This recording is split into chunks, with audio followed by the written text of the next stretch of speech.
All right, guys, I'm Melinda Grimaldi. We are about to start damage control about the power of intake. I'm a real estate and title attorney and so excited to help you guys today work on your processes. Anthony, introduce yourself so we can get started. What's going on, guys? Anthony Angelillo, branch manager with Paramount Residential Mortgage Group, the Tag Team over here in Miami Shores, CEO, founder of Tag Team Nation. Been doing this about 18 years and top originator of the Tri-County area right now, right? I got the Miami Award. We just hired a underwriter.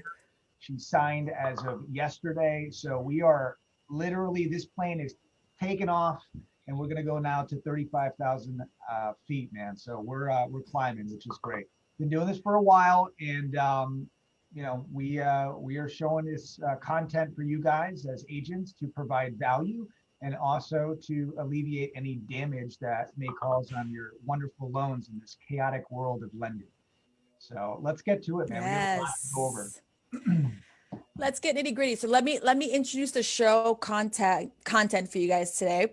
We're going to be talking about the topic title is the power of intake. So what are we trying to get accomplished here? There is different type of intake needed for different stages of the process to make sure that we have a smooth closing. So in the sales process, you should be collecting certain information. In the actual home search process, you should be collecting certain information. And then before the closing process, we need certain information. So we're going to help guide you through those different stages, things you should be asking, things you should be looking for, etc. So of course, if we're going to start with sales, Anthony's going to take that portion of the chat. But so Anthony, when it comes to making sales calls and when you're actually having a conversation with someone, what's the type of information they should be asking these potential buyers or sellers? First and foremost, if I'm an agent, I'm asking them their credit score. Okay, what do you think their credit score is? I wouldn't directly ask that question, say, hey, what's your credit? What's going on? Make the introduction, build rapport, and then say, hey, good question. What is your credit score? And it range from 600 being decent all the way up to, let's say, an 800. Where do you fit? Where is that profile? I think it's important to ask these questions. The agents that I do a lot of business with and that are doing 5 transactions or more every month, they have a financial background. There's no coincidence about that.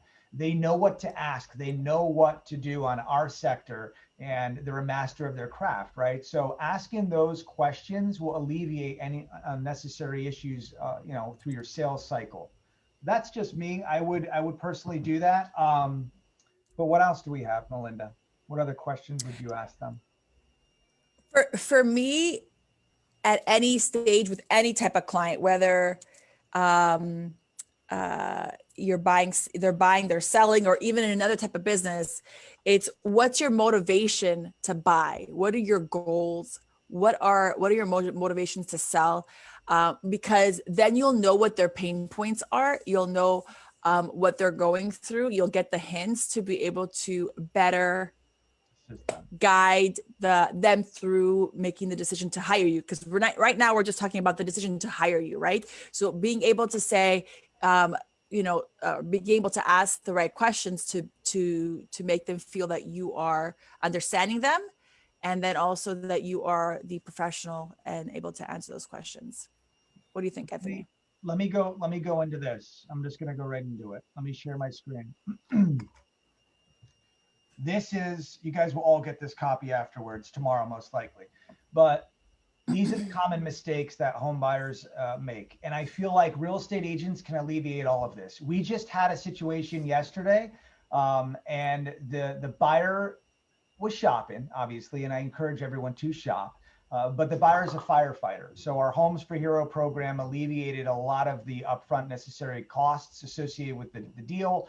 And we're like literally mountains away from the other lender in terms of rate and cost associated with it. So the point I'm trying to make is that the conversation I had with the agent prior to me making the conversation with that buyer is crucial. You need to know what you're going into. So I'm going to go through these very quickly, and I'm not going to take more than 15 minutes. And if you guys have questions, you can answer them at the end, because there's going to be many questions on this. But this is my intake form.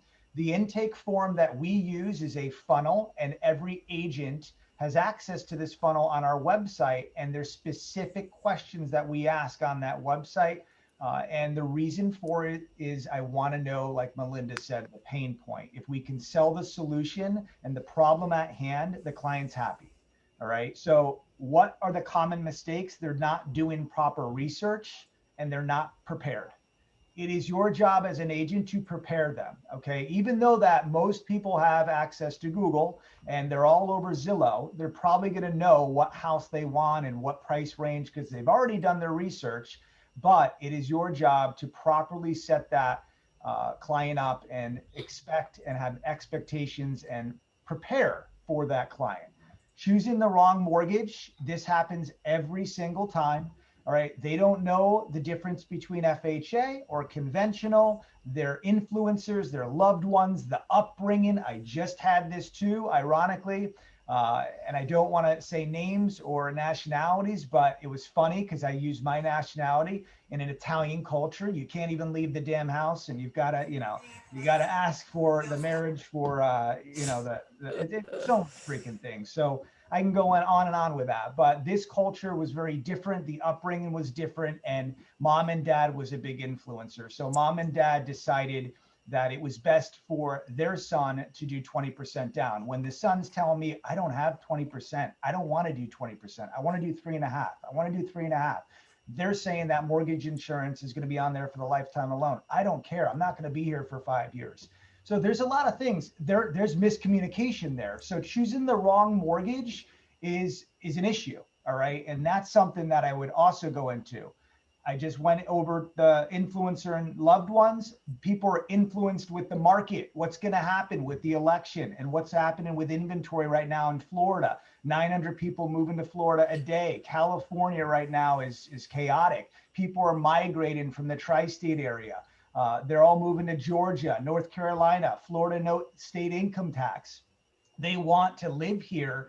So they're influenced by the market. And this is something that is a big concern that we look at from our perspective as lenders. Okay.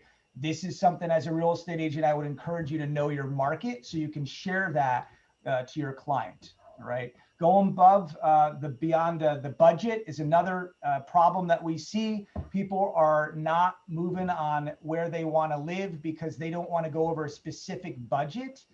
The problem with that is inventory doesn't support the budget that they really want to be in. So how do you tell that client, you really belong in Miramar and you're looking in Pembroke Pines, and I'm sorry, you're not going to get anything in Pembroke Pines if you're looking, for a 3-2 in Miramar. It's just different. They're different animals. Go over numbers with them. Call your lender, go over numbers, have literally a Zoom meeting and physically go over the numbers with those clients. So that way they're not going into a booby trap and they feel like, holy crap, the taxes are $3,000, $4,000, $5,000. My budget's $2,300. Our buying power just dropped to $250 because of the taxes. So these are things that are going to kill deals, and the proper intake prior to doing all of this is what we want to focus on. All right. Number 5, falling in love with something very quickly. All right. Everyone's going to fall in love with a property. If you put them in a position that they love that house, they want to execute on that house, they're going to find a way to get gift funds, to make sure their credit is perfect, to make sure there's no inquiries. Falling in love and emotions in selling is everything. It is like number 1 on sales 101. If you have emotion, empathy, tonality, and you deliver that on the other line, this is something that I would definitely discuss on your intake form. What are you looking for, a client? What is the proper home and the price range you're looking to obviously execute? Where do you want to be? What's your median income? What type of school districts are you looking for? Do all of that research prior to having a consultation. It's not about the price. No one's buying about price. I just bought my iPhone with a blink of an eye. I didn't care about the price. I want 5G. That's what sold me. Done. Me Sign too. up.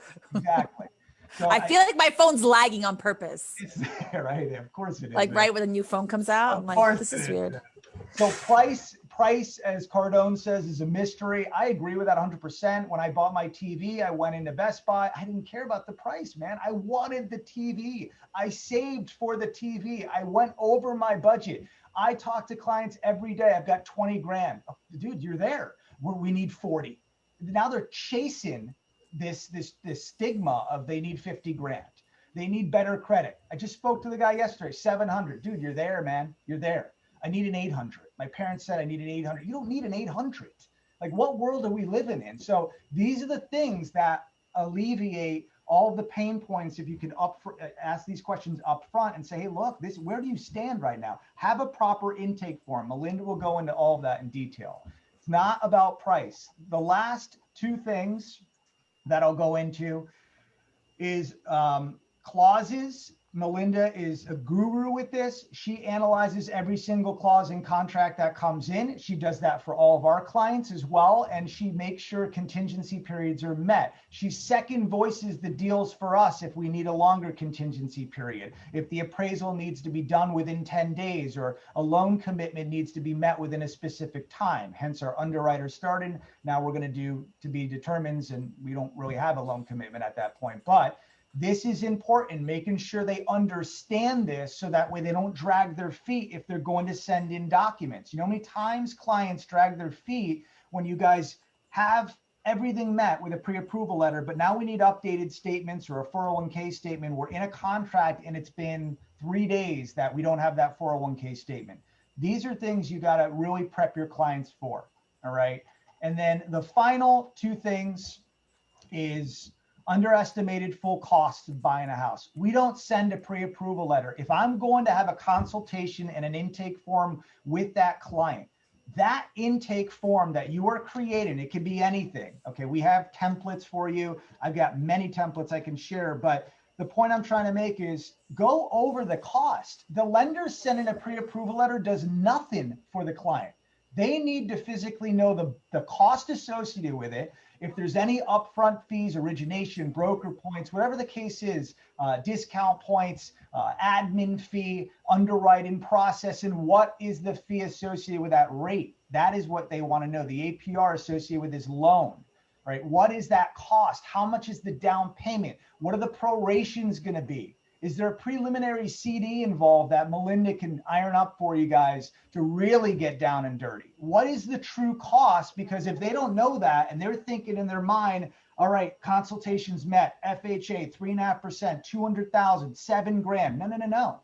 Dude, you need closing costs too. So now it's all miscommunication. So we send out the information prior to, going out and playing tour guide.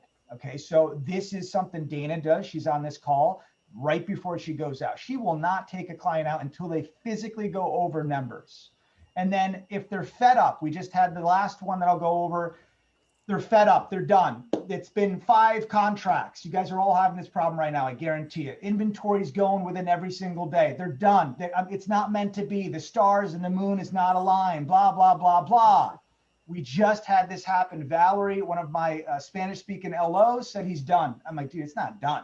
Get me on the phone with him. I'm going to now second voice this. That's what we did. Marilyn Velez, she called us up. She said, thank you very much for getting him back on the saddle. They were really discouraged because there's multiple properties that they're losing. They got a kid on the way. He's nervous, man. He's trying to provide for his family and they want to opt out. And then, the conversation needs to be second voiced at that point. So the intake form is one half of it. The second half is really doing your due diligence with the follow-up. And I'm going to end with that. Otherwise, I can talk with you guys for hours on that. Because I can keep going. Please don't hog the entire show again, Anthony. I did 15 minutes, man. 15 minutes. All right. So, I mean, the sales process definitely requires a little bit of flexibility in what you got to ask and the questions you got to have. But the next stage, right, is before you go to your showings, we have a special guest for today. Yay, Kishana. I know she has an intake process with her buyers before she goes out and show, and she asks them certain questions. And so the point of intake is to is to properly make sure that you're not wasting your time and your client's time. You're giving best service because you know exactly what you need to accomplish the goal, which is finding a home, which is closing the deal, depending on what stage you're in. So I loved what she has, and I heard her talk about it. So she sent it to me, and I think it's really great. So I'll let Kishana talk a little bit about what she does when she knows the buyer wants to hire her. The next step is for her to interview them in a way, right, about what they want and what they need in a property. So Kishana, why don't you share a little bit about what you do in your process, and then I can also share the form later. Greetings, realtors. So excited to be part of this awesome show. Thank you so much, Anthony and Melinda, for the opportunity and for having me.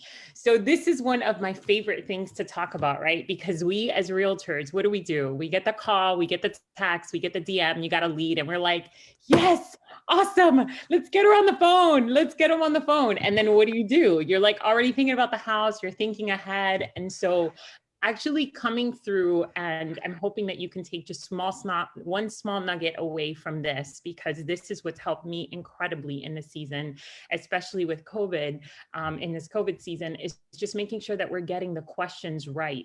So the first things first is just getting them on the phone and spending that 5 to 10 minutes with them on the phone to see if they're a now lead or a later lead. Once you identify whether they're a now lead or a later lead, they're always going to be a lead. There's no such thing as a bad lead. Okay. That person is either going to be able to have you and provide, you're going to be able to provide service for them now or later.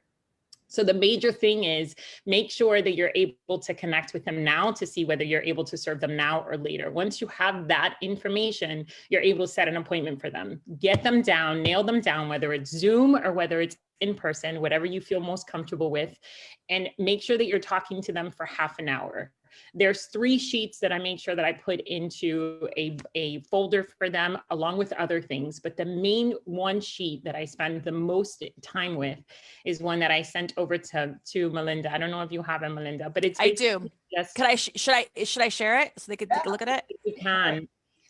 It's basically, you know how we all go to the doctor's office, or we all go to, and if you've gone to an attorney's office, if you've gone anywhere, they have 1,000,001 questions that they give you, and it's a clipboard. Why do we as realtors feel shy about doing the same thing for our people? So this is not something that I give to them. This is something that I sit across from them and I fill out on their behalf. I'm finding out, and this is all information you'll throw into your CRM. Who's the main contact? Who is the next decision maker? Sometimes, I know we've all been here, we feel like we have it all nailed down and it's just one person, and then the fiance and the mom and the grandma come in, and all of a sudden you realize you have 4 decision makers because they're helping them give the down payment instead of just one. So you want to make sure that you're identifying who is the person that is making the decision, because that's the person that you're going to be in contact with.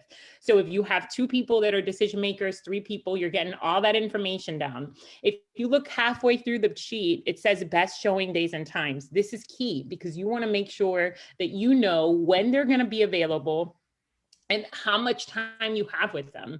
Usually I try to nail down 2 hours with them for showing time. So is it evenings between 5 and 7 or evenings between 6 and 8? Right now I have clients that are first, they're on the front lines, they're serving in the hospitals with COVID. So we wanna make sure that their time is extremely valuable. Is it gonna be FaceTime showings? Are they okay with FaceTime showings? That they don't have to be there for you to identify a contract?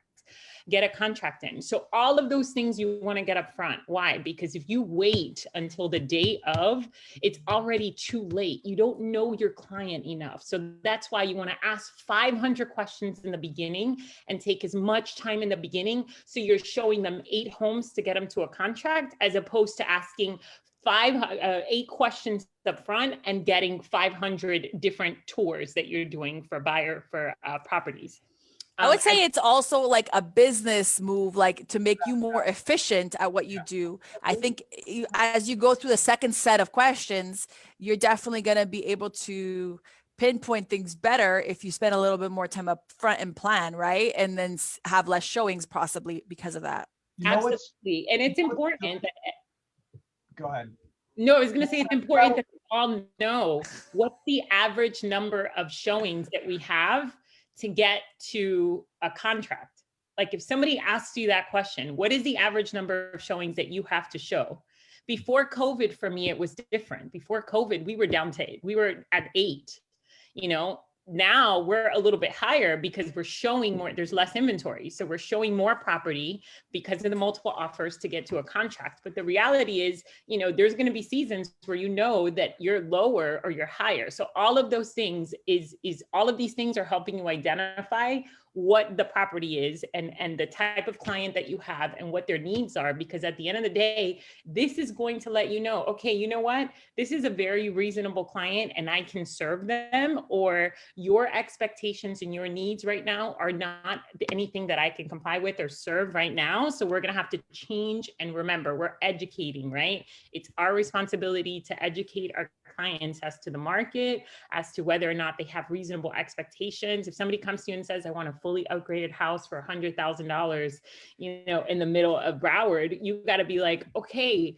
not I can't do it, you got to go. No, it's like, how can we get you to an expectation that's a little bit more reasonable? Maybe it's getting money from somewhere else, or maybe it's, you know, renting for 6 months until we have a stronger opportunity. You know, there's always a solution as a solution bringer. So we're halfway through. We get all this information. Now we're into your style home. So what I do is I basically let them know, okay, this is all like housekeeping stuff. So now we're going to get to the good stuff and talk about your ideal home. And we start with identifying 3 cities. What's your general location? What's your area that you want to be? What does that house look like? Is it a single family? Is it a townhouse? You know, do you want to look at water? Do you want a pool? How many, you know, who's going to be living with you? So how many people is it that we need to, you know,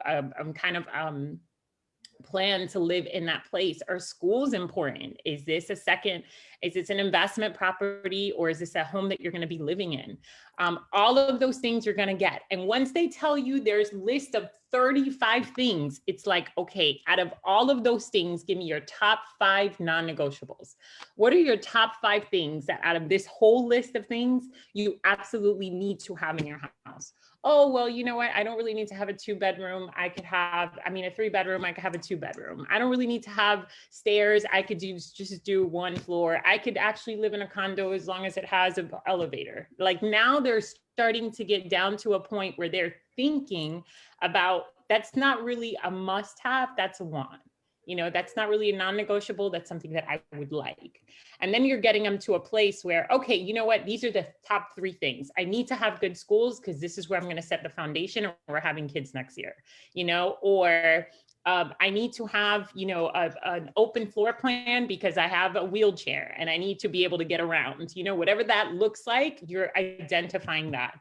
And then obviously you're making sure that you're connecting them with your preferred lender, your preferred title company, you're seeing if they have a pre-approval ready. Maybe they came to you with a pre-approval and you're not familiar with who this lender is or who this lender is. You want to give them over to, you know, Anthony to run numbers and see if he can get something better for them or whatever that looks like. And then you're setting up the matrix for them, making sure that you're setting them up.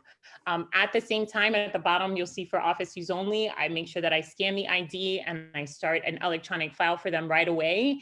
And then you start your follow-up process. You can throw them into your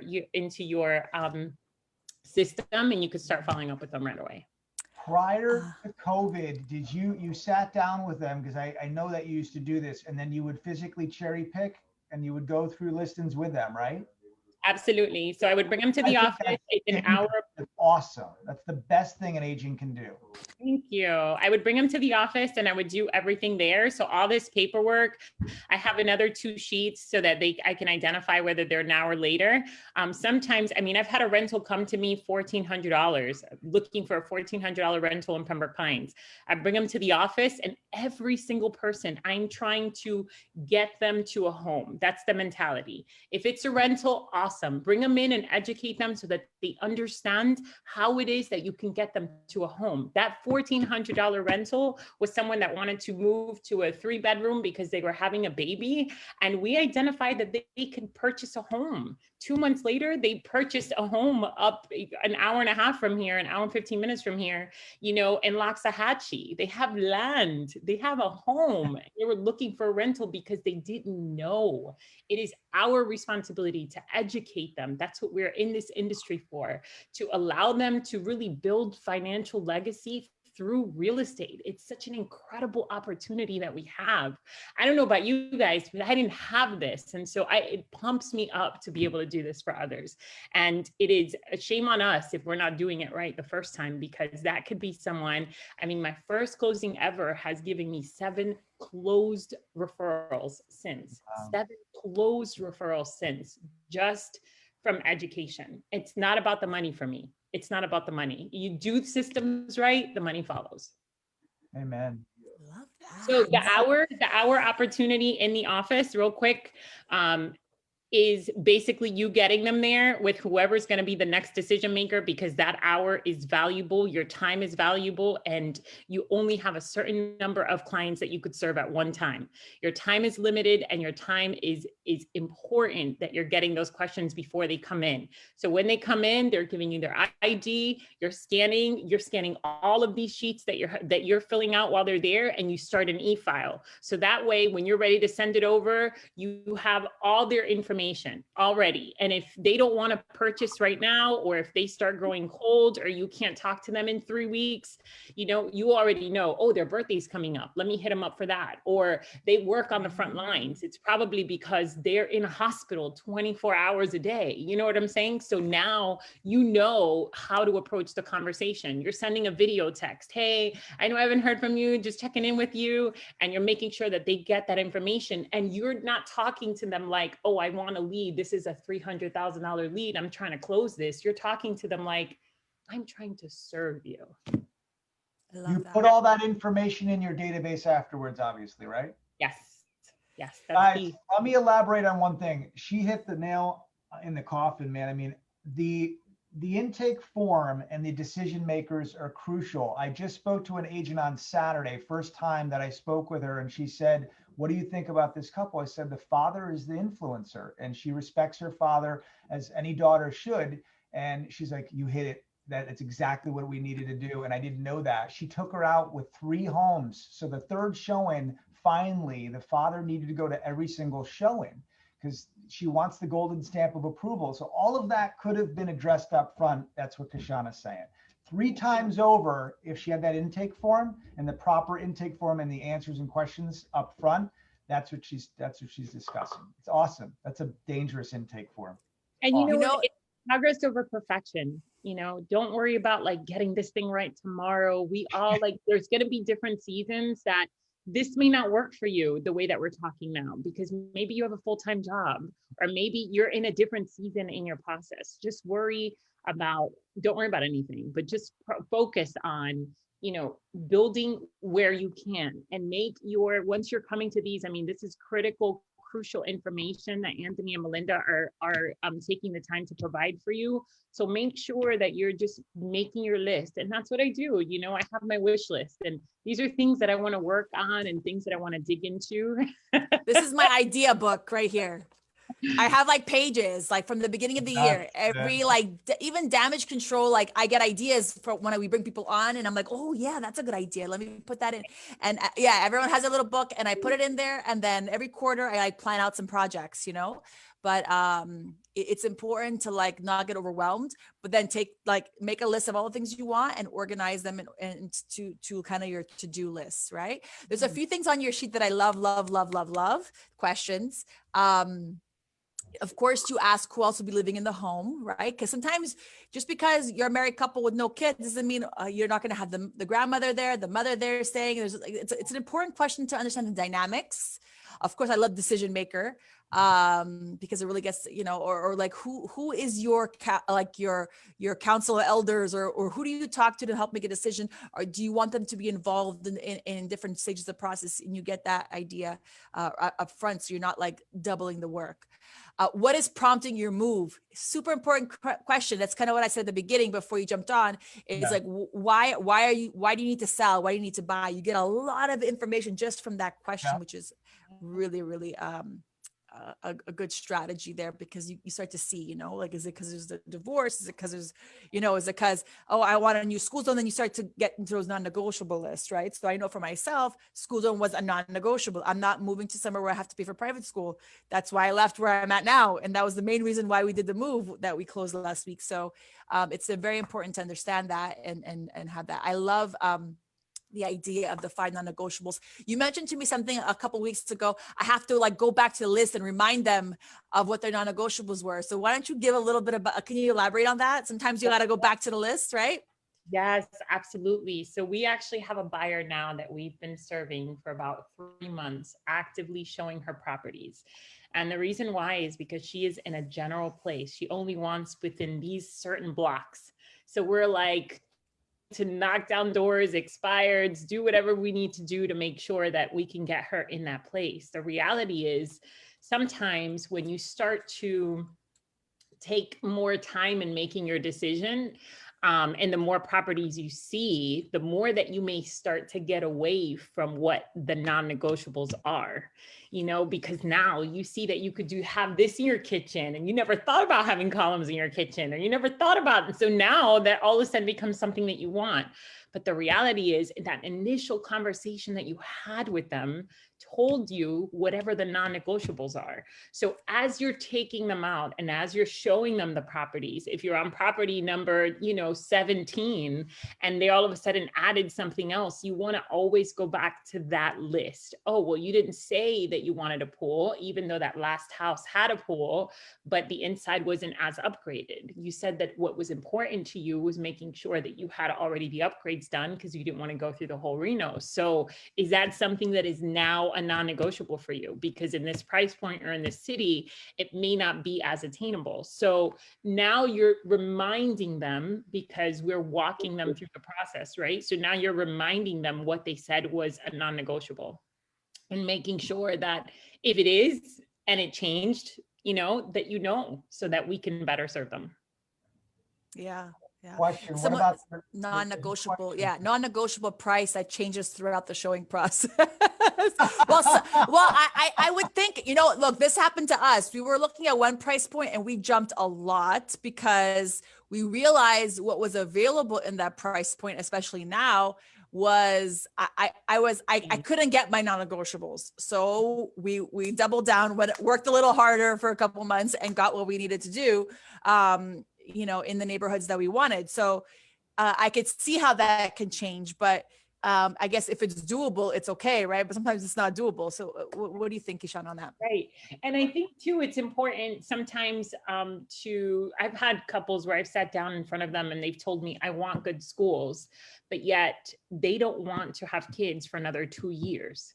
So really walking them through the process of, this is your first home, and you can have this home and then you can upgrade in 3 years when you want to get to that point. The point is allowing you to walk through the process to become a homeowner now.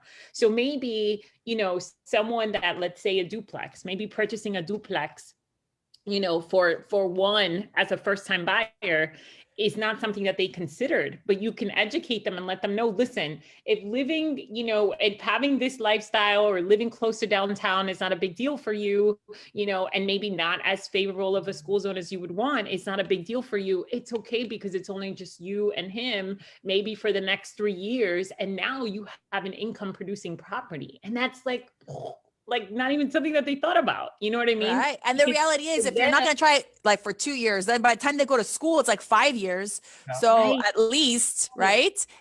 So there's a lot more, and people if you start thinking about how long do you plan on being in this house? Like, do you see, and then all of a sudden you start to have more flexibility with your decision. So on helping people unwrap those things, right?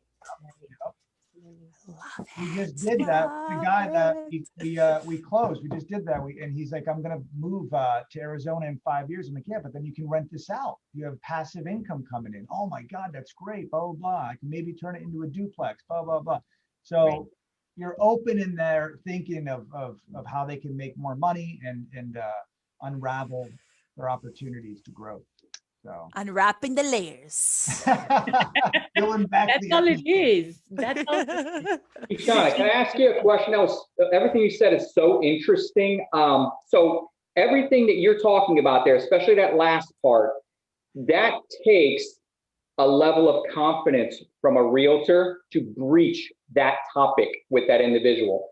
What I found, a lot of the interviews with newer realtors, they're afraid to go there for fear of turning someone off or possibly losing the deal. Like from a lender's perspective, we have to ask very personal questions and then get the story behind it. So somebody may have gone through a divorce. Sometimes we have to ask, well, what happened in that scenario? Or I had a bankruptcy. Well, tell me what happened leading up to that. Why? It's not because I'm being nosy. It's because we're pitching and presenting a story to the underwriter for common sense underwriting, right? So here's my question. Those topics, as sensitive as they are, what's the cheat sheet on speeding up the level of confidence to get to being able to ask those questions? Like you're very confident. You can ask those and not have any fear. But a lot of realtors, what can they do to gain that confidence quicker? Because it's so important to ask those types of questions. I love that you asked that, Noel. There's no shortcut to the process. It's progress over perfection, and practice makes perfect, right? Yeah. If you think about what is your average check, I want everybody on this call to think about what is your average check? What's your average commission? If you just started, think about the average price point within your area.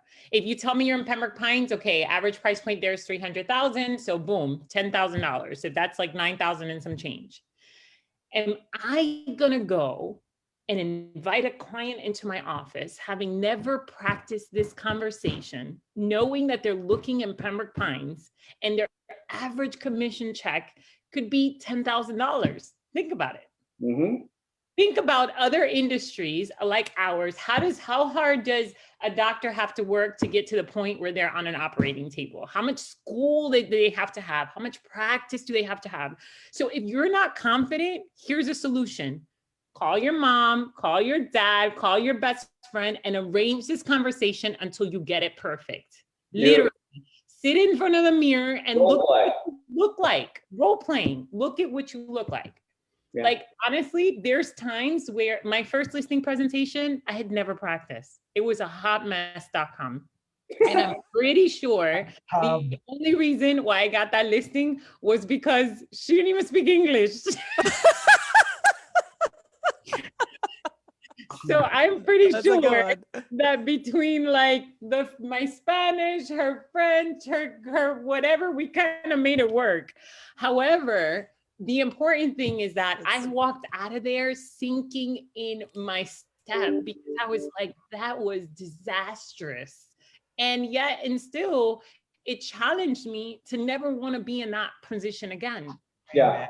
Because I have 2 kids at home, failure is not an option, and I'm doing this. So if I don't know it, I got to figure it out. You know what I'm saying? I came from full-time ministry. Real estate was never in my thoughts at all.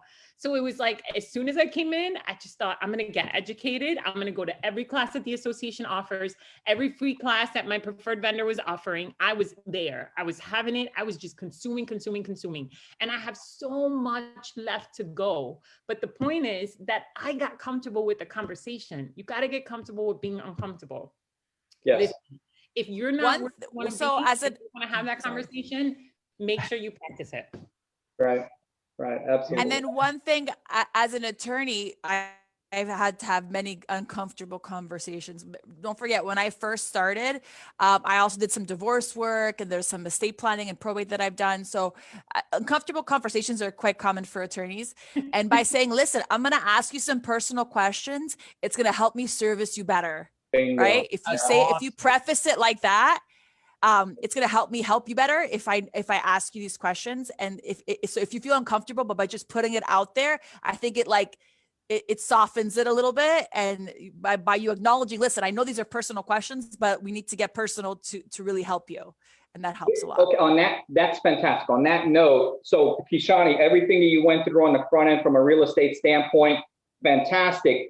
Do you ever get into with your customers the questions to almost be able to prepare the lender better? the income, the cash, and the credit question. So getting comfortable with the uncomfortable. I'm curious, because I ask this of all my realtors when I interview them, how do you segue into, instead of, hey, what's your credit score?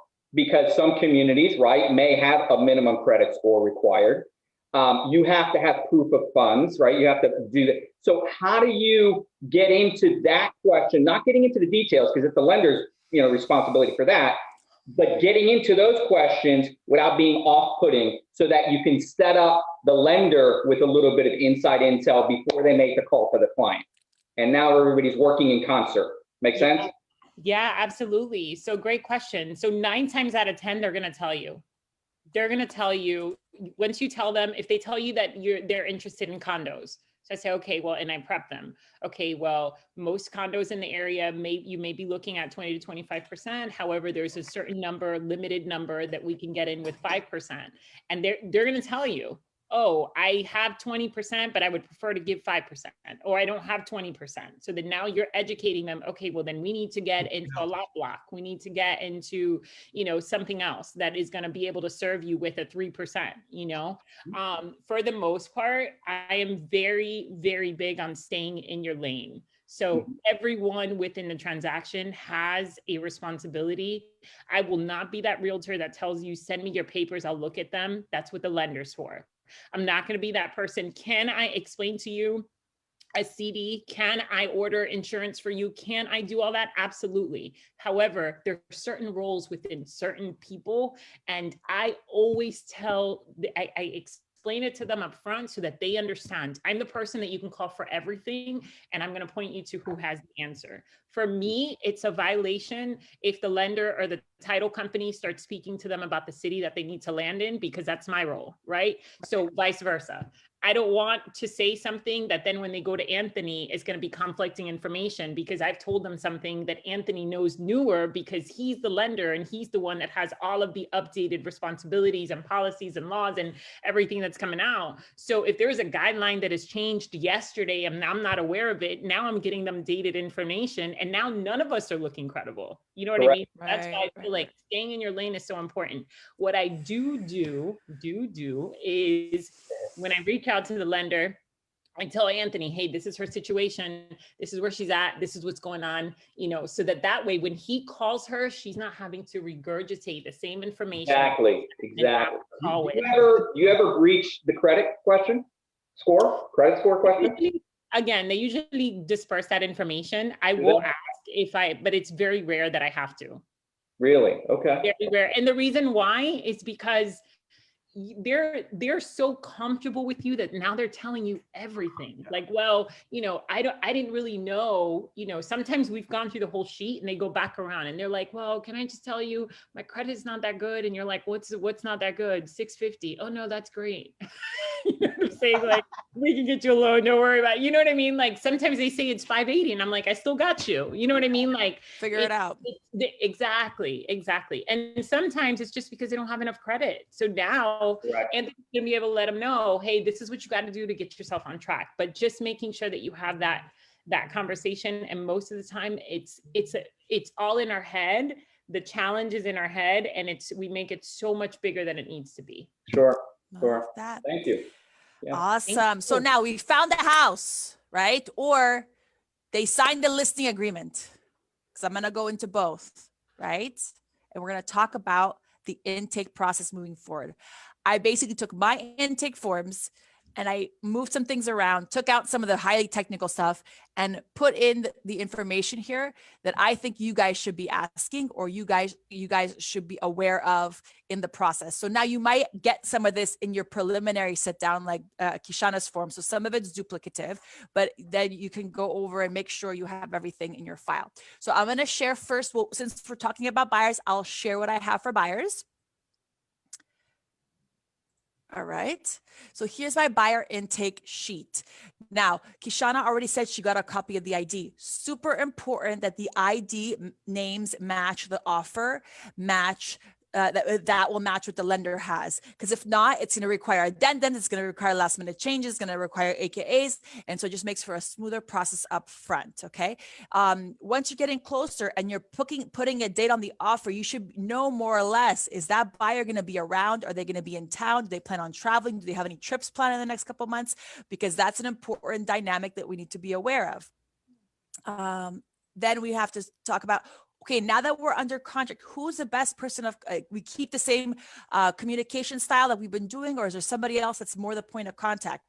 For example, for things about inspections, for things about, my husband handled that. I handled the paperwork. I handled the finances. My husband handled the actual property stuff. So that's going to change depending, maybe as you move through the process of who the main point of contact is. So asking that, the preferences, and how do you like the vendors to contact you? What's the best point of contact that I give for the lender to call you? What's the best point of contact for title to call you, etc. If you don't already know, marital status, is this going to be a primary home? Are the proceeds coming from a mortgage? Are they coming from a sale? Super important questions to understand. Likely you will have collected this up front, but understanding that you may have already had these discussions, but if not, they need to be had as or during the process of making the offer. So this is for the buyer. Does anyone have any questions on this buyer before we jump to the seller? Now, before I jump over the why it's so important, the marital status, okay? Buyers buying a primary home, even if it's just wife on title, husband will still need to sign that mortgage. And it's important to have that conversation so they're not surprised at the end, because maybe they're married, but maybe he's pissed at her, and maybe he's not living with her right now, and maybe there's some drama going on, and you don't want to find out the day of closing that he doesn't want to sign that mortgage because something might be going down. Right. So having those and setting up those expectations up front is what makes for a smoother closing table experience, right? And that's what they remember at the end, is like how smooth it went. And if it doesn't go that smooth, but at least putting them aware of the possibilities of the hiccups and things that are going to happen. Also, if separated is not a thing, right? There's no legal separation in Florida. So someone says, I'm separated, you need to have a couple more questions before you submit that offer, because that spouse will still need to sign off, because there's no such thing as legal separation. So that's why marital status is super important. Ask the question. If you're not sure, call us. We'll help you walk through. This is the reality of the situation of what's going to happen. Because if they're buying with a loan, those things matter if the spouse is not okay with that purchase. Now, remember, consenting to the mortgage also does not mean being part of the loan. So they're not going to sign the note. They're only going to consent to the mortgage. They're allowing for a mortgage to happen on that property as the spouse.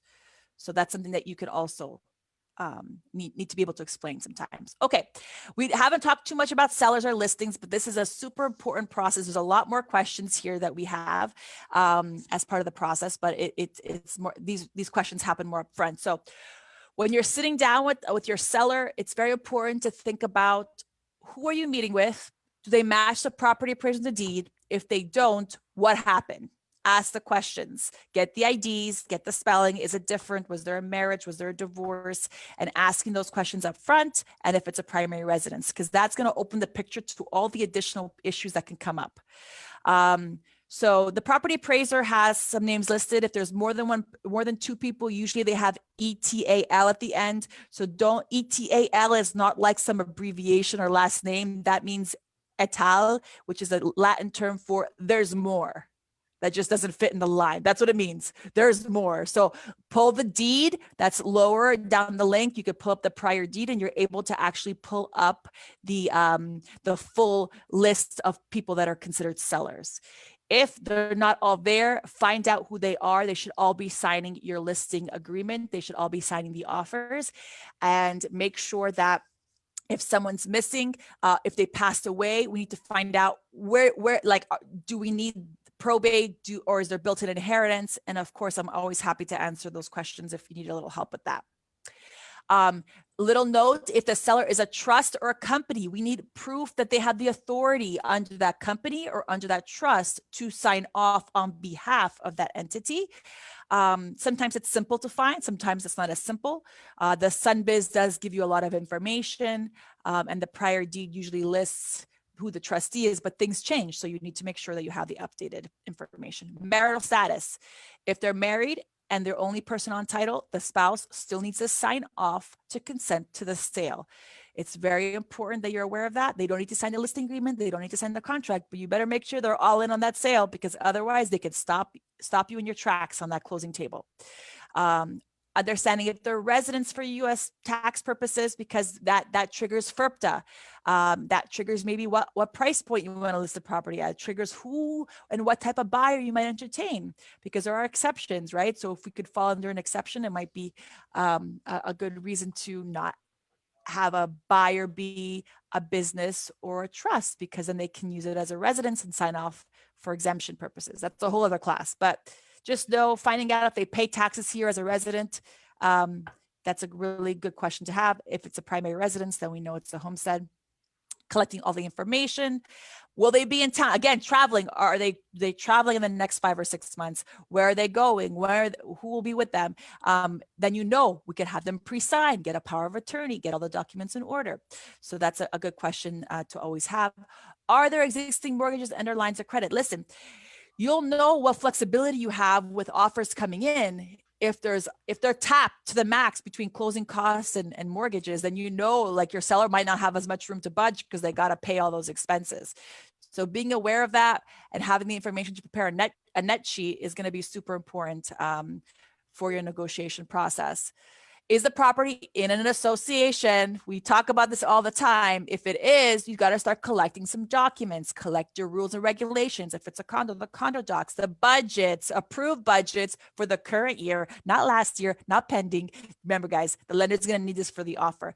If you're aware of the type of buyers and loans you could have on that property, you're going to save yourself and your sellers a lot of time and energy and frustration, likely, to make sure that you're accepting the right type of offers. Okay. For example, just a few days ago, reviewing an offer for a seller. I know there's no reserves. Then why are you showing me 20% down? We know that's not going to work. They need 25. Oh, well, they said that it can, it can work. It cannot. Okay. Put 25% down on the contract. And then if you can figure out something else, then it's fine. You know what I mean? Make sure, put people to the fire, make sure you lock in those buyers to what they say they're going to do. Not maybe if, ands, or buts, because you never know who they're dealing with on the other side sometimes. Phone number. Approval applications and instructions on how to apply, right? You want that to be easy. Put it on your listing, but give it to the buyer's agent once you're under contract. This way they know, and then they know the rules too. Pets, put that in your listing so that you keep having it like ready and you have the right people coming to you. If there's tenants, get the right information on the tenants. Are they staying after closing? Get a copy of the lease. You have to disclose that. Now, the other quick questions, here we go. There's a bunch of them. I'm not telling you that necessarily you got to solve these problems, but you need to be aware of them, and saying, listen, I'm going to ask you a bunch of questions now that might trigger title issues that'll come up later. So the sooner we know about them, the sooner we can solve them or get you the right person to help you fix the issue. So I'm going to run off a couple scenarios. You tell me if it applies. Recent divorce or marriage, death of a person with interest in the property, bankruptcy, recent bankruptcy in the last few years, federal tax liens in the last few years that are not paid off, judgments against you personally, improvements made to the property in the last 4 months by a contractor, any unrecorded contracts, leases, or mortgages you have on the property that affect who owns or who has rights to the property. Do you know of any open or expired permits? Do you have any boundary line disputes with a neighbor? Do you know of any code enforcement violations or liens?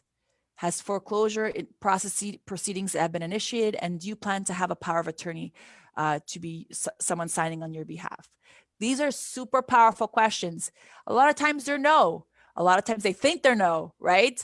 But by just going through and listing those off, if one, you circle it, okay, let me speak to title, let me speak to lender to see if these are not lender in this scenario, but this is for a seller, because they might show up on the title report. And if so, let's get a head start, right? So that we're not waiting 30 days before closing to solve a problem. We have 60 maybe, right? Because by the time, if you have this conversation after you're getting your listing, you have more lead time. You could actually maybe negotiate down those liens. Maybe you can, you have time for that seller to maneuver things instead of just being rushing 1 week before closing when you find out about it, because the buyer's closing agent only ran searches the last final hour, and you don't have all that information till the end, right? So by asking a few questions up front, that's how you don't get your commission shot in the foot or delayed, right? So those are some things to add there. If you are a subscriber, you will be getting these forms, so you could include them in your process. And Kishana, are you okay with us sharing your form with everyone who's on here? Awesome. So you'll be getting all these really good resources from everybody that shared today, and you'll be able to tweak slowly but surely and make them your own as you go through the process. So I don't know if anyone has any questions about any of those forms, but we're happy to answer questions, and I don't know. I have one more question. Sure. This is for Kishana, and then for everybody else on the call, but I'm going to put your feet to the fire, Kishana. You're going to have to answer this out loud, okay? And it does not apply to Anthony. So I'm just putting that out there. What do you see as the most common challenge or complaint that you have with lenders that you use, or that you Turnaround time. What was that? Turnaround time. Turnaround time. Okay. Outside of that, because it's COVID and that's part of the industry right now. Other than that, not an excuse. That's the thing. That's not. You know why? Because I don't get to use that as an excuse to the client. I can't say it's COVID, so we have to take longer and we can't close as, like the turnaround time. What I mean by that is when I submit a lead to someone, I expect them to be contacted within 24 hours. And that's absolutely a must. So that's it. Let me wrap everything up real quick. First and foremost, I want to say Kishana touched up on one thing. She is, and I mean this from the bottom of my heart, that woman has done wonders in terms of growth. So she started last year, and now she's literally doubled your business. You've literally kicked some serious ass, and that doesn't happen overnight, folks. She's got her systems in play, and now she's heading to move mountains and help people out and serve people. That's what I loved about this. She said the word serve. That's what it's about. Melinda, the same thing. She's broke her butt off to try to get all these forms and the intake forms and everything to get organized with her business.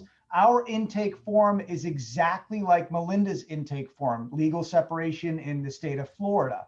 The turn times that Kishana's talking about right now is key. Educating your clients and letting them know what's going on. It is non-negotiable. That's our problem right now. That's why we've alleviated it on our platform. But the most important thing that you guys can get out of this is that baby steps. Take it day by day and learn that the challenges that you have that I posted today is what you can overcome tomorrow. Okay, and so it's not about saying, oh my God, because I said this to Melinda yesterday, oh my God, I have so much on my plate. There's just so much, I'm overextended, blah, blah, blah, blah, blah.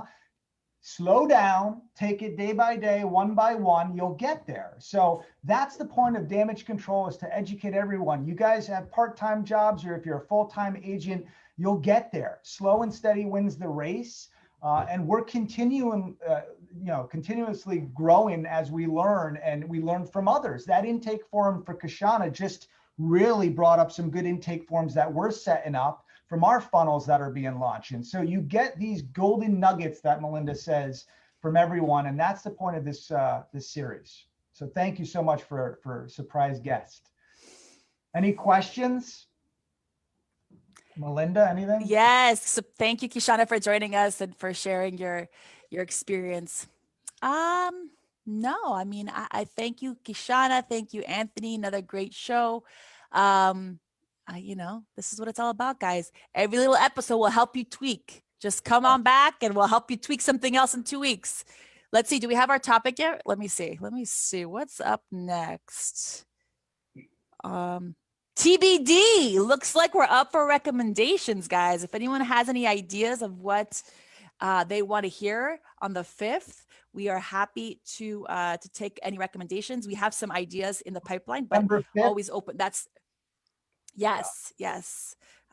So we're always open for recommendations. We got a couple topics put on the calendar because people were requesting certain things. So let us know. Otherwise, we'll catch you guys. See you online, catch you on Zoom. See you in November. I can't believe it. We're going to be November next month in a few days. So that's pretty crazy, but All right, thank guys. you guys. Thank you. Thank you, Kashana. Thanks, guys. Bye.